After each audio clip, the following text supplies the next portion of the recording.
Welcome in, everybody. Thank you so much for joining Maureen and I today. We appreciate everybody joining us again for this very special couple weeks of daily training sessions. And in today's session, we want to thank all of you for joining us. Please let us know you're joining us, where you're from, what your name is, and we'll try to also connect with you on the comments. And before I introduce Maureen here, just real quickly, so everyone knows, today's topic, we're going to be tackling glass scratch removal. And we're going to be focusing on how you can use this technique in a really easy way to handle incidental damage, whether you're an auto glass tech or a PDR tech or a flat glass person. We're going to discuss that, as well as how you can turn scratch removal into growing new accounts and growing your revenue and growing your business. So now we'll jump into introducing Maureen. Maureen, welcome. Thanks for joining us.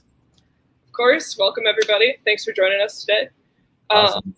It's great to have you with us, Maureen. Can you tell us just a little bit about yourself and what you do here at GlasWeld before we get started? Yeah, absolutely. A little quick background. I am a Midwest girl, born and raised. I moved to Bend a couple years ago for all the reasons that everyone loves Bend. Tons to do outside. And as far as my role here at GlasWeld, I help handle everything on the flat glass side. Some of the bigger accounts, big window and door manufacturers, fabricators, processors, everyone in between is kind of my realm of business. So awesome. Thank you for sharing. And Maureen, can you tell us just a little bit about what you've enjoyed most about being in the glass industry so far? Yeah, absolutely. So one thing I noticed from day one is that it's an industry where everyone is really passionate about their work. It's something you don't always see in other industries, but everyone is super passionate about the craft. They want to do well, and there's a ton of integrity in this industry, which I really love, and that's something I personally value. Awesome. Thank you, Maureen. Cool. So let's talk a little bit about glass scratch removal. As you know, Maureen, GlasWeld we make a tool for glass scratch removal called the G-Force Max. Many of you guys have probably seen that tool.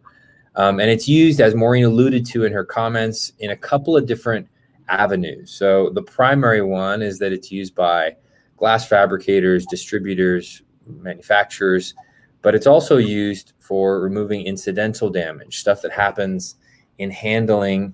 And that applies to like people who work with auto glass installation, paintless dent techs that sometimes run into a glass scratch, like with a slippage of a tool, window tinters, and then really everything in between, classic car restoration.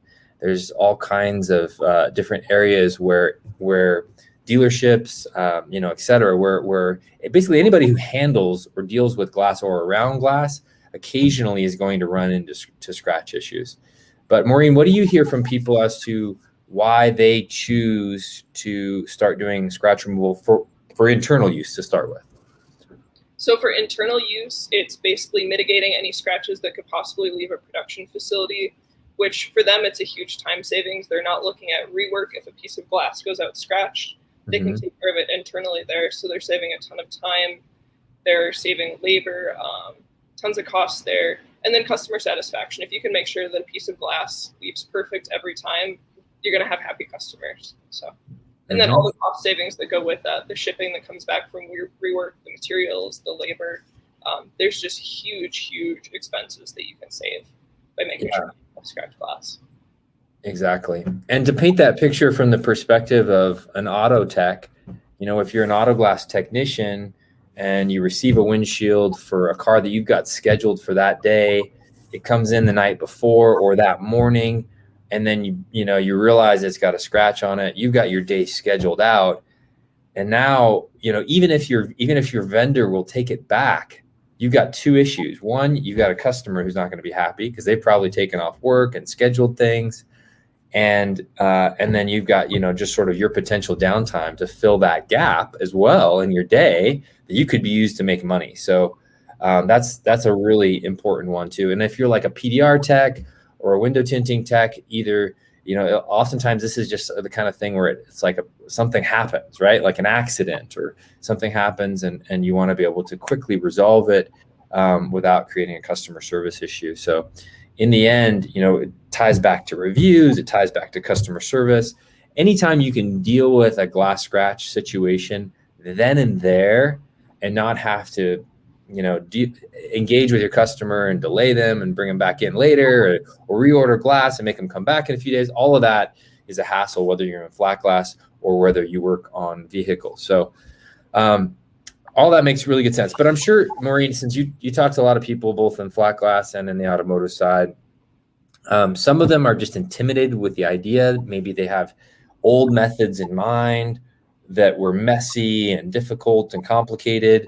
Others just struggle with understanding the basics of the technique right at first.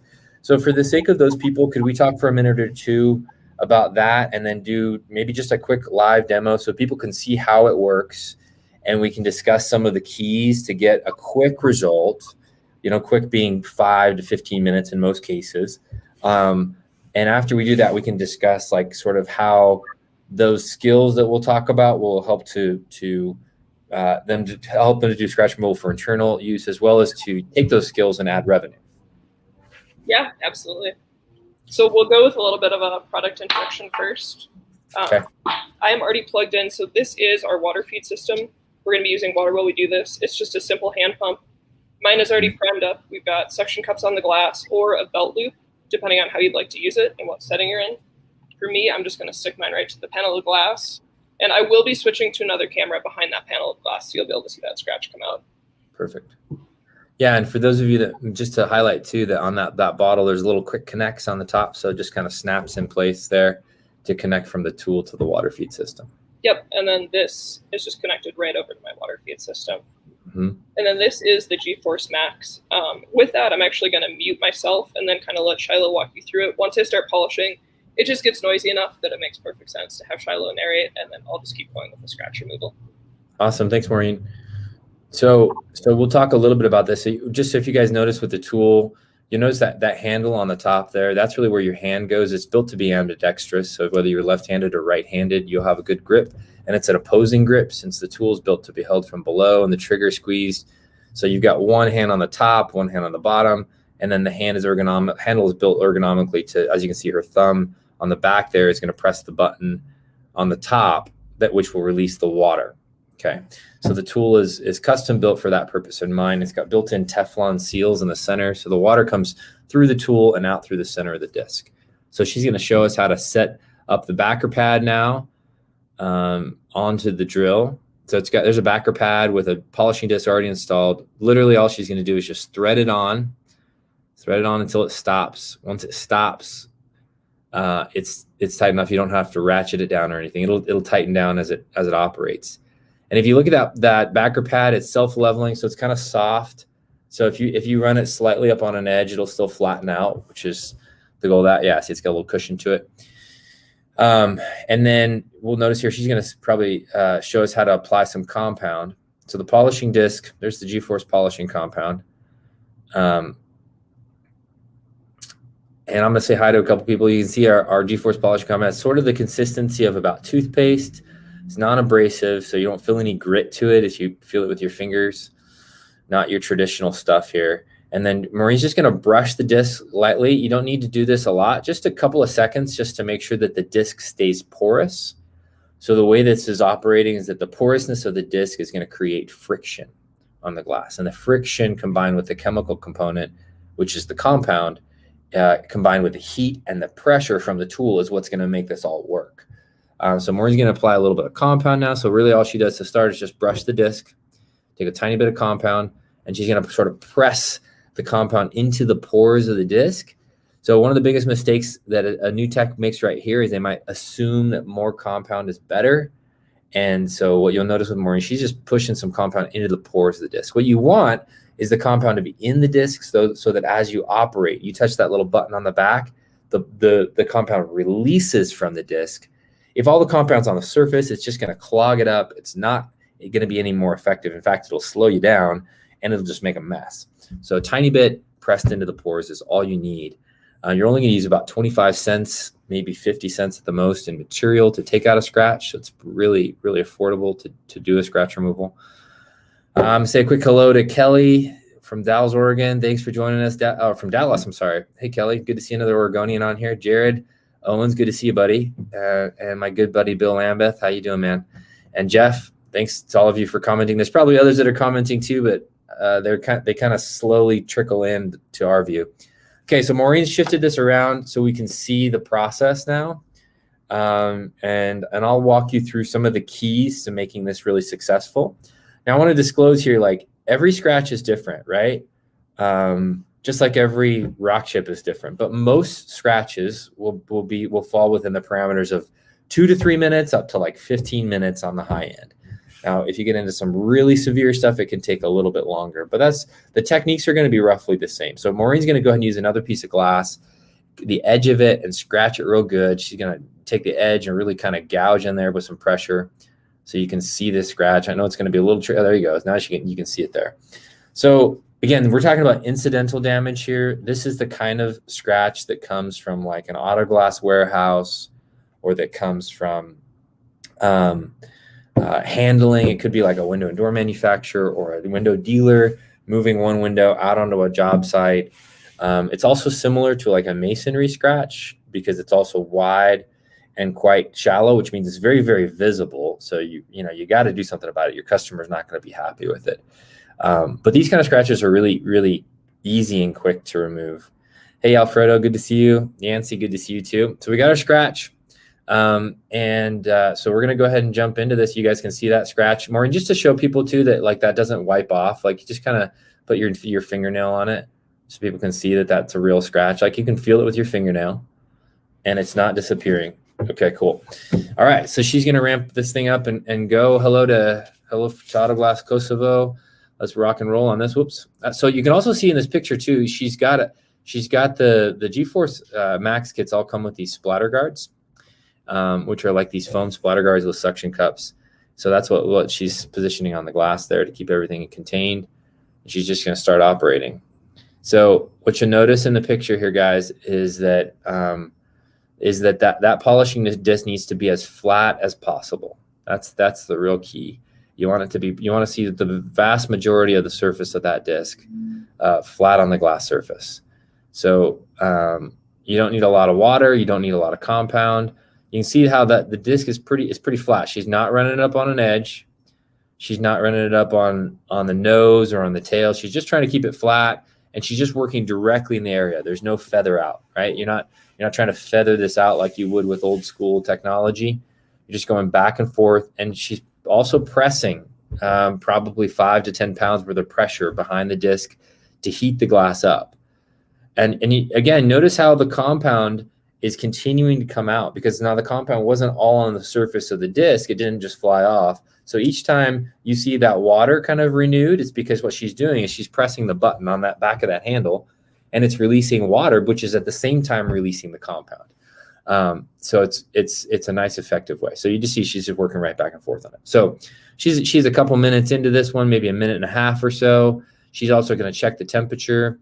So if you're working on a windshield, the one thing you could do wrong if you're working on a windshield is getting it too hot. You don't want to get it over about 165, 170 degrees. However, if you are working on tempered glass or something else, you can get it up even hotter. So the only thing that changes as a technician is everything you just saw Maureen doing there. Keep it flat, work it directly over it, keep a decent amount of pressure. And the pressure is what creates the heat. So if you're working on automotive glass or thin plate glass, you do light pressure. If you're working on tempered glass or thicker glass, you do a little bit more pressure. That's the only thing that changes from the technician standpoint. So once you master the technique, that's all there is to it. The biggest key, though, is as Maureen showed us in that demonstration, not running it up on an edge, not using too much material, and making sure that you are getting at least some temperature up. Maureen, what were you roughly at temperature-wise on that? That one was up at about 130. Okay, yeah, because you weren't operating for very long. And so that would be similar to like if you were working on a windshield, right? Now, for those of you out there who have done like wiper scratch removal, that's about the pressure and the heat that you would want with most wiper scratches. It's not a lot of pressure. It's not a lot of heat. And again, if you're working on a piece of tempered glass, it's the same technique, just more pressure. As you create more pressure, you create more heat. You tend to need a little bit more water. But that's the whole technique. The technique really doesn't change for incidental damage. other than less pressure or more pressure, right, Maureen? Exactly. It's all a matter of just how much pressure you're applying and then the time it takes to remove the scratch. And using that IR thermometer to keep an eye on your temperature is a great tool, especially when you're learning. Awesome. Okay. So talk to us. I mean, Maureen, you've been doing this for how long have you been doing scratch removal? Just about 6 months now. 6 months. Okay, awesome. So when you first started, what were some of the things that were a key for you as a new person to doing scratch removal to help you? Some of the big keys is just, Shiloh mentioned this, we've got a trigger lock right here, an RPM lock. That's a really nice feature because it basically helped me focus on holding that flat to the glass so that I wasn't at an angle and tilting that backer pad. The backer pads are forgiving, but you just want to make sure that you're evenly heating up that glass and applying even pressure as you're removing a scratch. And that was one thing, just getting used to the tool just a little bit in the beginning. And then after that, it was really an afterthought for how easy it was. Mm-hmm. It sort of becomes muscle memory. But, you know, with like a lot of things, when you open up a tool, it can be like, well, there's this compound. You might think, take a big spoonful and throw it on the glass and then bear down on it and run it up on an edge. But that's really just not how it works, right? It's sort of like there is a technique involved in getting good results. And so she showed us a good example of that.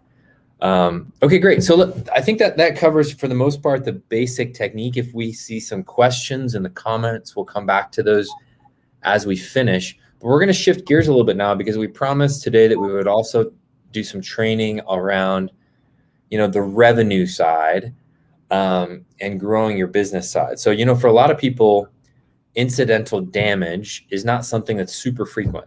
Like if an auto glass technician's out there, he might get a scratch windshield. He or she might get a scratch windshield, you know, once a month, once every 2 weeks. It may not be on a weekly or daily basis. So sometimes they might find it's a little bit difficult to justify the investment right at first. So let's talk about, you know, obviously when it does happen, it costs a lot of money, it causes a lot of problems. It, you know, it just has this downstream effect that we don't always think about the actual cost of. But what would be one reason why you think our customers should consider, maybe those that are using it or are thinking about adding it, should consider not just using this for internal use, but as potentially as a service as well? Yeah, there's a huge market for the kind of incidental things like we talked about, like scratches on your windshield, or from my perspective, and a lot of our large customers are always looking for service technicians who can go out and evaluate a scratch on a sliding door, on a window, a bay window, kind of any door or window. We don't have a lot of technicians around the nation who do this. So they're always calling in, asking us like, hey, do you have a tech in the Spokane area or the Dallas, Texas area? And we don't have a lot of people that we can refer them to for this service. So as far as incidentals goes, there's a huge opportunity in the market that you can capture on both the auto side and on the flat glass side. If you were to go to a local window and door dealer and say, hey, how many scratch windows do you deal with a month? And that number, you know, might be a couple, or if it's a larger dealer, it could be with, you know, 20 plus windows and doors that are scratched a month. And you could be doing them a huge favor, as well as adding a huge service to your business. Yeah, window dealers too are another one. They do a lot of installs on a lot of jobs, and then they get the windows installed, and then something goes wrong along the way, and they look for somebody locally. Your point is really good, Maureen, because you know we have thousands of customers out there doing scratch removal, but most of them just use it for internal use. And so if we call them and we say, hey, we've got somebody 30 miles from you that would love to take a scratch removal out, they're generally just like, well, we just use it internally. We don't offer the service. So just want to help you guys paint that perspective that we see. Now, the reality is that there's another level of damage too that's beyond a little bit more incidental. You know, it's more what I would call like construction grade, right? Where it's like a razor cut or masonry or some other more severe level of damage. But correct me if I'm wrong, Maureen, we can also tackle that kind of damage as well, right? Yep, absolutely. The time commitment just gets a little bigger, but it still stays in about a 10 to 20 minute window, which is really reasonable considering the cost of replacement, and something that most people always consider. Exactly. Yeah, absolutely. And I think there's all kinds of stuff on the construction side of additional work. And then as far as field work, Shiloh, I know that you did quite a bit of that for a while. How did that service benefit you and your business? Yeah, so it's been a long time ago, but but yeah, for me, it was huge because I think in a couple of different ways. As a new business out in North Carolina at the time, I was trying to land new accounts, and one of the biggest challenges for a new business, or even with an existing business, is trying to get the attention of potential new accounts. Let's say you're an auto glass tech, and you go out to a dealer who's been working with the same windshield repair tech for 20 years. Like how do you get your foot in the door, right? Like they have a personal relationship with the person they're using. So scratch removal for me was a foot in the door. It was something that nobody else was offering. And so I could go in and I could get their attention because I was offering something that, yeah, they didn't deal with every day, but when they did, it cost them money and they couldn't find anybody to do it. And so what really, really worked for me was both with the local like luxury car dealerships, nice home builders, just letting them know what I did with glass scratch removal, that it was distortion free, and that I was the only one around offering this kind of service.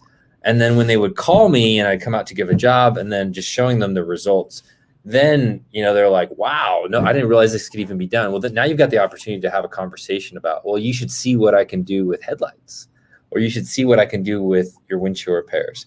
I'd love an opportunity if you'd give me one.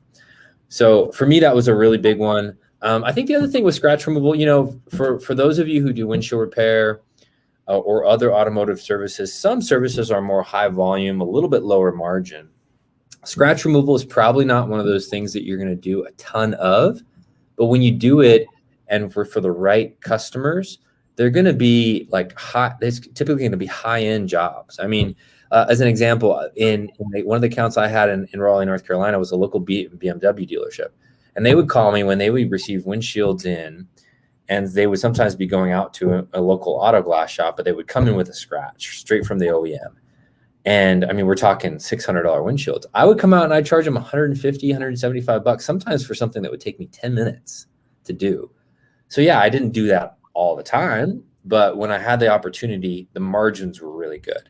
So if you have a need for it incidentally, and you can add in the opportunity of potentially landing some new accounts, and it's high margin work when it comes up, like that's a pretty powerful conversation, pretty powerful combination. And I think the other thing too, as I mentioned, besides being a conversation starter with like new accounts, is just being able to diversify your revenue.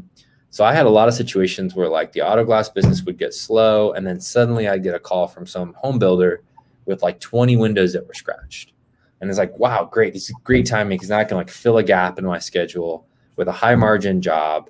And then by the time I get done with that, well, then my auto glass stuff is picking back up again. So, anything you can do to diversify your revenue. Now, not everything I've described is for everybody, but I'm just trying to give you ideas and thoughts on how you can use scratch removal to both add new accounts, diversify, and grow your business. Those are all great points. And you kind of touched on what you can charge for the jobs. Are there other ways you charge a flat rate? Do you bid out jobs, or what was a good way that you kind of bid out scratch, since this is definitely a new service that some people are looking into? Yeah, the biggest thing with scratch removal is you don't want to undersell it. You don't want to undersell it especially because it is so unique. Keep your prices high. My personal preference was that I had a pretty hefty minimum fee, and that minimum fee was like, I'm not even going to show up for less than $150. And then that $150 includes me giving you an evaluation and potentially up to 1 hour's worth of work. So what that meant is that even for a basic job, I was always going to make $150, regardless of whether it took me 10 minutes or it took me an hour. And if I got out to the job and I realized like, wow, this is a giant $3,000 window pane, I'm just going to bid it and wait, and roll my 150 into the bid. That's an opportunity as well. Bid it for $400 or $500, and then, and maybe it takes you an hour or two to set up and clean up and everything and get it all done. So I think having a minimum fee, because ultimately with scratch removal, you want to keep it high volume, or you want to keep it high margin, and you don't want to be getting called out to like a job where there's like a $50 window sash, where you're going to like, what's the point? It's a relatively labor intensive job. So you want to make sure that you're getting good margins for it. So keep your prices high, and then you'll get the right clientele, the custom home builders, the high-end dealers, the people with a big RV windshield, the people that are willing to pay you $300-400 for, less than a couple hours worth of work with a trip charge and everything back and forth. So, and that's the thing too with like scratch removal. Factor in that, your fees are not just what it takes you to actually remove the scratch, but it's what it takes to get out there, protect the vehicle, tape off, all the things that you do. So a full job might take, 30 minutes to an hour. That's a relatively easy scratch just to do it right, and engage with the customer and all those sorts of things.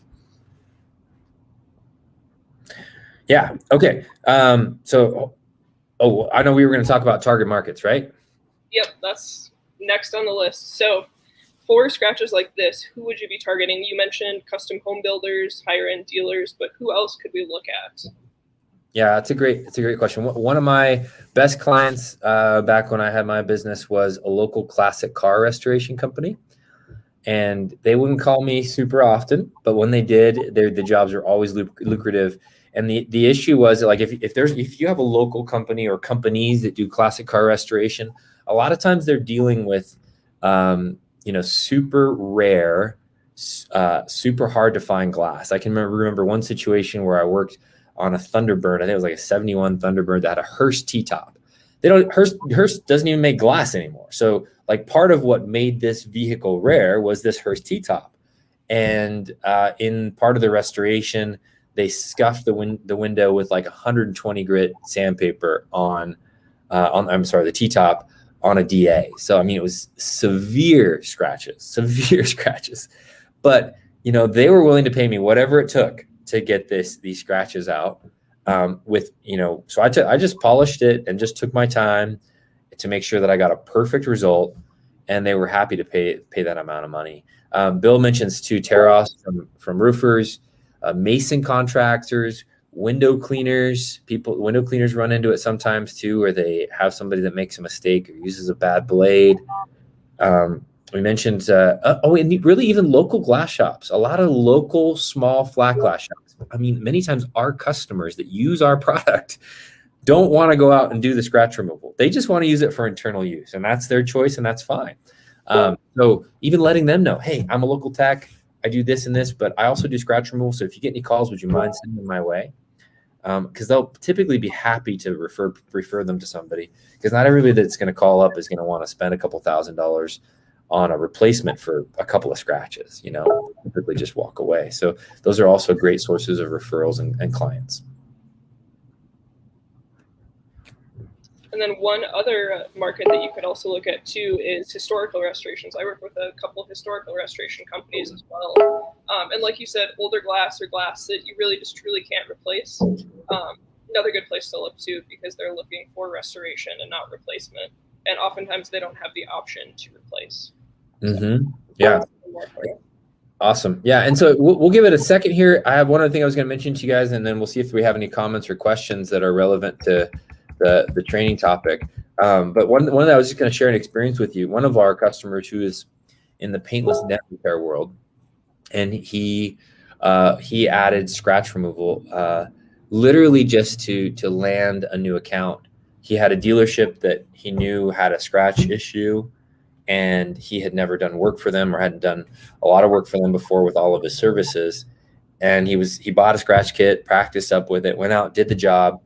The dealer was so amazed and so appreciative and so grateful that he ended up landing all their other services as well for windshield repair and PDR.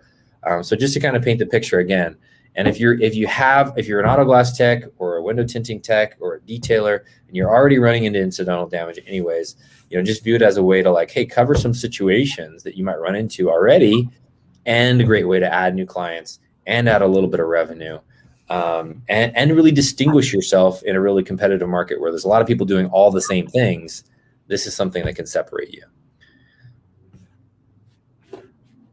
Absolutely. Doesn't look like we have too many questions yet. So if anyone has them, feel free to chime in and let us know what you think. Any comments, anything to add, we're open to hearing it.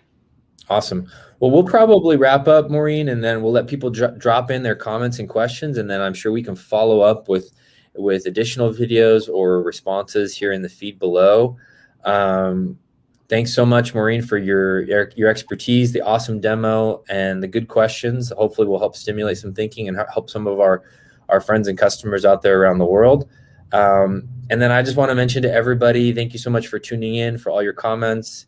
And then tomorrow, same time, same place, 3 p.m. tomorrow, we are going to tackle a windshield repair topic again. And tomorrow's topic is we're going to look at that drill and fill or cap and drill technique, which is where you have a large pit that's larger than the size of the seal or the opening of the seal.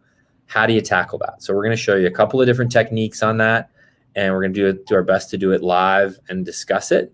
So that should be a good one if you're doing windshield repair. Thanks to everybody for joining us. Thank you so much, Maureen. Awesome job. We appreciate it. Absolutely. Thank you, Shiloh. And thanks everyone for joining us. All right, guys. Have a good one.